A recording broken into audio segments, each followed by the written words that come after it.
নমস্কার বন্ধুরা, সবাই কেমন আছো? শীত প্রায় যাবার মুখে, আর আমি আজকে এসেছি পৌষ মাসের একটা ভিডিও নিয়ে। পৌষ মাস কথাটা বললাম এই কারণে, পৌষ মাসের প্রথম সপ্তাহে ছিল আমার বাবা মা দুজনেরই জন্মদিন।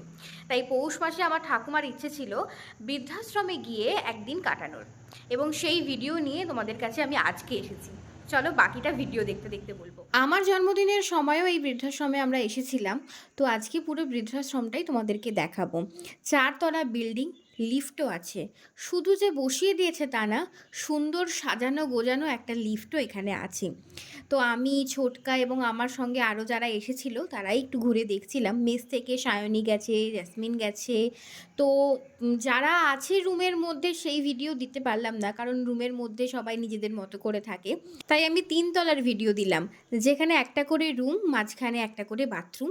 শুধু তাই নয়, এক একটা রুমের মধ্যে বাথরুমেরও অ্যাকোমোডেশন ছিল। রুমগুলো তোমরা দেখেই বুঝতে পারছো বেশ বড়, এবং এক একটা রুমে 3টে এবং 4টে করে বেড পড়ে, যেরকম যেদিকে থাকার ব্যবস্থা। এবং বিশাল এরিয়া জুড়ে এই বৃদ্ধাশ্রমটা তৈরি করা হয়েছে, যেটা বিনা ব্যয়ে ওনারা থাকতে পারেন। তো তোমরা দেখেই বুঝতে পারছো একটা বিরাট এরিয়া জুড়ে বৃদ্ধাশ্রমটা, এবং 4 তলা বিল্ডিং, ভালো থাকার ব্যবস্থা। শুধু তাই নয়, এত বিরাট একটা ছাদ, তাতে সোলার প্যানেল লাগানো আছে, যেইখান থেকেই ওদের ইলেকট্রিকের বেশিরভাগ অংশটাই চলে আসে, যার ফলে ইলেকট্রিক খরচ অনেক কম। টিভির ব্যবস্থাও আছে, 2টো সোলার প্যানেল আছে। এবং শুধু তাই নয়, উপর থেকে দেখলাম ওরা বিশাল একটা বাগান তৈরি করেছে, বিশাল। ফুলকপি, বাঁধাকপি, মূলো, ওপর থেকে হয়তো অতটা বোঝাতে পারছি না। কাঠের ব্যবস্থা আছে এখানে, নিজেদের জ্বালানির ব্যবস্থা এরা নিজেরাই করে নেয়। আর এত সুন্দর জায়গাটা, পুরো গ্রাম, মানে এই পুরো বিল্ডিংয়ের চারপাশ জুড়ে শুধু গাছগাছালি, যেদিকেই তাকাবে। আর এই ওপর থেকে আমরা দেখতে পাচ্ছি যে ওদের এরিয়াটা অনেকটা বড়, যেখানে ওরা এরকম বাগান তৈরি করেছে। আমার ছোটকা এসেছিল এই 2টো ওয়াকার নিয়ে। এই রকম ওয়াকার তোমরা আমার ঠাকুমাকে দেখেছো ধরে ধরে হাঁটতে, তো সেরকম ওয়াকার একজনকে ধরে ওখানে হাঁটতে দেখলাম, একটা দিদুনকে। আর বাগানটায় তারপর আমরা গেছিলাম। বাগানটা দেখেই তোমার মন ভরে যাবে। এই দিকটা যেমন তোমার সবজি বাগান আছে, এখানে বিভিন্ন ধরনের সবজি আছে।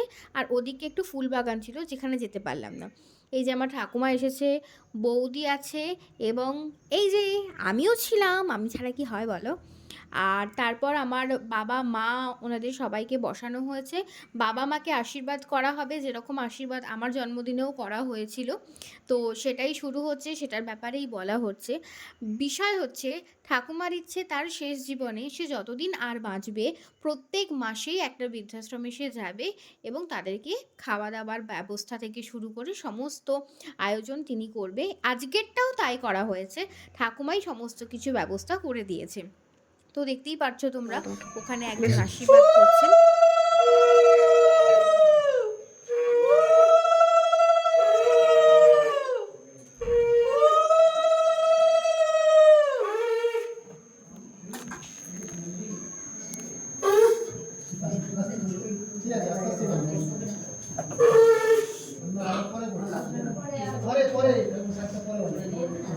সুস্থ থাকবো, ভালো থাকবো,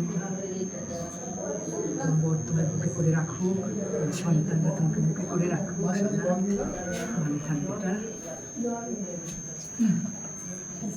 তারপর ঠাকুমা আশীর্বাদ করলো মা আর বাবাকে। ঠাকুমার আশীর্বাদেই তো এত কিছু, তাই ঠাকুমার আশীর্বাদটা সব সময় আমাদের খুবই দরকার। কারণ এইরকম এত বড় মন হঠাৎ করে কিন্তু হয় না। টাকা থাকলেই তোমার যে একটা বড় মন হবে, কিন্তু তা নয়।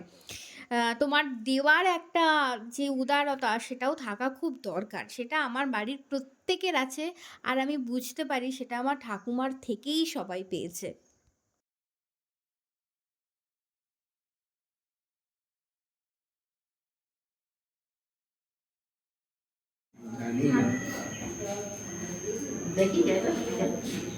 মাইক দাও, মাইক চাই, মাইক। মনে হয় আমি এখানকার বোধহয় সবার থেকে বয়োজ্যেষ্ঠ কিনা জানি না। আমি একটা কথাই শুধু বলবো, আমি এই রকম আমি কোনো দিন আমার কোনো ছেলে মেয়ের আমি জন্মদিন পালন করতে পারিনি।